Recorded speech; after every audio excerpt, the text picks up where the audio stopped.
আমরা একটা 15 মিনিটের সময় সংবাদ পাই। একটা 15 মিনিটের সময় সংবাদ পাওয়ার পরে আমরা এইখানে কাজ করার জন্য এখানে আসছি। একটা 25 মিনিটের সময়, আমরা 10 মিনিট সময় লাগছে। এখানে এসে আমরা 2টা ইউনিট কাজ করছি। কাজ করে প্রায় 14টা 10 মিনিটে আমরা সম্পূর্ণ কাজ নির্মাণ করছি। 3টা দোকানে আগুন লাগছিল। 3টা দোকান আমরা নির্মাণ করছি। 3টা দোকানের থেকে 3টা দোকানে ঘুরে গেছে। আর বাইরে আরও যে দোকান ছিল তাদের আর বাড়তে দেই নাই। এই 3টা দোকান পর্যন্ত সমাপ্ত ছিল। আমরা পিছনের দোকানে আমরা বসে চা খাইতেছিলাম, দেখি দোকানে ধুমা আসতেছে। তো আমরা সবাই মিলে আসি যে তালা ভাঙ্গা দিকে এই দোকানে মানে ওই দোকানে ধুমা আসতেছে। তো আমরা সবাই মিলে যে আমরা বালতিতে পানি দিয়েছি, আগুন নিবানোর জন্য চেষ্টা করতেছি। তার মধ্যে ফায়ার সার্ভিসে ফোন দেওয়া হয়েছে। তারা আস্তে আস্তে দোকান পুড়ে সব ছাই, কিছু উদ্ধার হয়েছে না, একবার পুরো দোকান পুরো ছাই।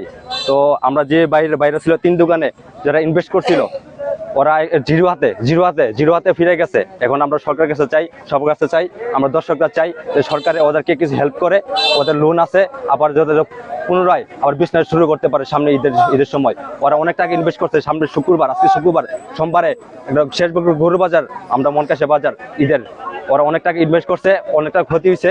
সরকারের কাছে আমরা আবেদন চাই আমরা যাতে ওদেরকে কিছু হেল্প করে, আবার যাতে পুনরায় দোকানটা আবার সুস্থভাবে চালিয়ে যেতে পারে।